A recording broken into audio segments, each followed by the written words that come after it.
Hi, my name is Angel. Welcome to this Powerful Families, Powerful Communities webinar. The focus of this webinar is opioids, what they are and how they impact us. For this webinar, we have Haylee Borden. Haylee is a student at UNC Wilmington where she studies pharmaceutical clinical research. Haylee has also been a very active member of 4-H. Let's hear from Haylee about her experience. Sure, so I have been a North Carolina 4-H'er in Alamance County for the past 9 years, and through my participation in 4-H, I've been able to attend events on the county, district, state, and national levels. My main focus in 4-H was on the leadership and citizenship side of things. So I was able to participate in 4-H as a county council officer, as well as the 2017-2018 North Central District Vice President. And it was through my participation at National 4-H Conference in Washington, D.C. that I was able to be exposed to opioids and the crisis facing America today. So I think that my initial interest in the medical field stemmed from the science classes that I took in middle and high school, and then as well as learning about how Latin words transfer into the medical field as well. From there, I attended a community college during high school and was able to take higher level courses such as microbiology, and that introduced me into the science field as well.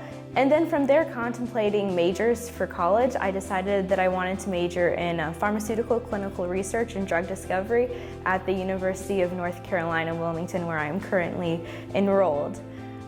Also, at North Carolina State 4-H Congress, I gave a presentation on opioids and won silver there, so that was kind of some more exposure that I had as well. Haylee is a promising young leader in the fight against opioid addiction. Listen to her experience at the national level. So, National 4-H Conference, which is held in Washington, D.C., is an event for youth to come together and generate ideas on topics that are affecting youth in America today. So I was assigned to a roundtable discussion group on opioids, and I decided that I wanted to choose this topic because I had heard a lot about them in the news during that time period.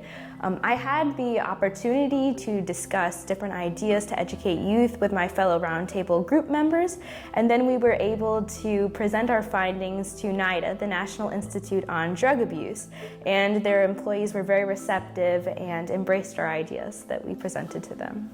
As you can see, Haylee brings a lot of 4-H passion to the challenge. Haylee, what are opioids? So as a general description, opioids are a broad range of analgesic, which means it's pain-relieving drugs that work by interacting with the opioid receptors on your neurons. So I think it is critical to first identify that there are two broad categories of opioids. There's opiates and there's opioids.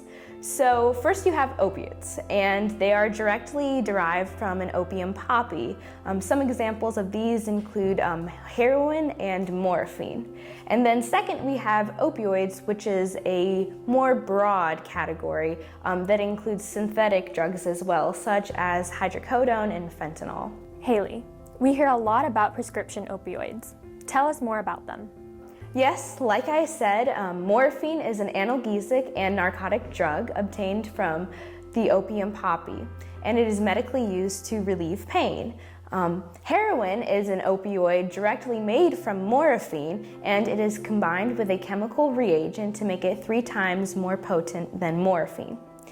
Heroin is considered an opiate, not an opioid, because it is combined with a chemical reagent, and it's not just coming directly from the opium flower. On the other hand, fentanyl is a Schedule II prescription drug which is used to treat chronic pain and patients that have just gotten out of surgeries. And that is 50 to 100 times more potent than morphine. And then lastly, we have hydrocodone, which is a combination medication, which means that it includes the opioid pain relief, but it is also combined with things such as acetaminophen. So it has the opioid pain relieving, and then it is also able to reduce fever. Okay, those are the different opioids. How do they impact our bodies? How do we become addicted? Opioids work in our body by entering our bloodstream, and then they travel to the brain. There they attach to the surface of opioid receptors on certain neurons. When this connection is made, it inhibits the body's ability to conduct the flow of pain. There is a particular accumulation of these neurons in the ventral tegmental area, VTA, of the brain that release dopamine. Dopamine release is associated with feelings of euphoria, things that innately make us feel good, as well as reinforcing acts such as eating certain foods and caring for babies. However, opioids release excess amounts of dopamine and signals our brain that something good has happened and it needs to be repeated. This is where opioid addiction comes into play. Through the continued release of dopamine, the body becomes tolerant to and requires a higher level of opioids to sustain the euphoric feeling they experienced the first time they used opioids. This is a prime example of Pavlovian classical conditioning. Ivan Pavlov first discovered that dogs salivate when they smell or see a piece of meat, but do not salivate when a whistle is blown.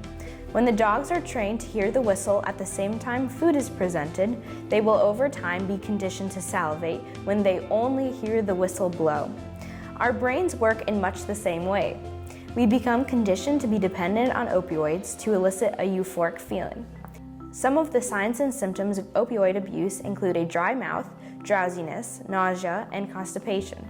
Interestingly, it has been found that your risk of dependence is higher if you or someone in your family has a history of substance abuse or other genetic and environmental factors.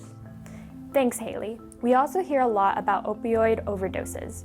Can you talk about those? I think it is very important to first identify that the brainstem is vulnerable to an overdose. The brainstem houses the cardiac and respiratory control centers of our body, and in the case of opioid abuse and addiction, it can cause shallow breathing, a drop in heart rate, and can lead to death if not treated. There are a triad of symptoms of an opioid overdose, which include pinpoint pupils, unconsciousness, and respiratory depression, which is shallow breathing. So opioids are very addictive and dangerous. How do people get opioids? Yeah, so people can gain access to opioids through a variety of routes. They might ask for, buy, or outright take opioids from friends or family members without asking them. They can also approach strangers on the street, which gets them involved in bad situations with drug dealers and different things like that.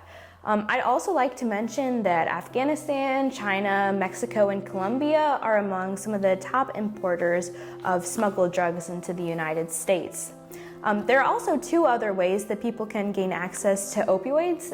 They can be prescribed opioids by their physician, and then they can also go to things called pill mills, which is where doctors can write prescriptions for opioids for non-medical reasons and other inappropriate reasons, just so the patients can receive access to them.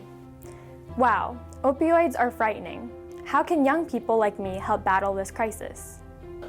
A good next step would be for communities that have local theaters and one-act play programs to educate teens about opioid abuse.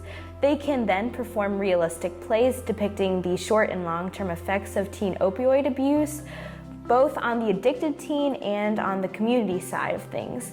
And this could impact many youth in North Carolina and in America. Easily have an area to practice their play and share information that they found on opioids as well. And that would be a great way to spread awareness of opioids around teens, and then share that with their fellow classmates and friends. However, not everybody expresses their thoughts and feelings verbally.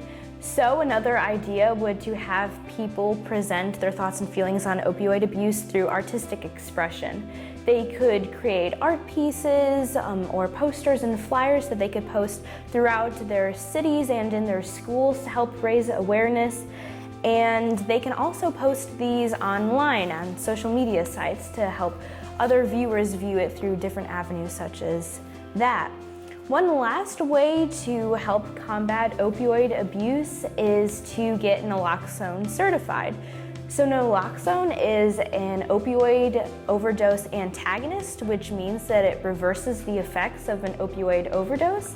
And you can find many trainings that normally last 30 minutes at local schools, community centers, and different types of gyms as well. And it's very simple. You can be certified in how to administer nasal or IM injections of naloxone that could potentially save somebody's life. Those are great ideas, Haylee. One last question. How is this crisis impacting North Carolina? That is a great question. Castlight Health, which is a San Francisco-based healthcare cost transparency company, took anonymous health data from employer-based health insurance to map the use of opioids in America, and they were able to combine 25 top cities for opioid abuse.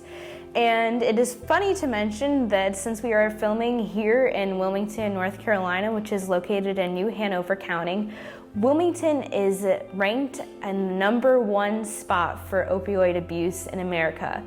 And that is followed by 3 other cities in the top 20, which include Hickory, Fayetteville, and Jacksonville in North Carolina. So I think that brings it home to everybody that is watching this video that it is here in our cities, close to home, and any effort that you can take can save somebody's life. That was great. Thanks, Haylee, and thanks to everyone who watched this webinar. For more information, please visit one of the websites listed at the end of the webinar. Finally, keep an eye out for our next webinar. See you next time.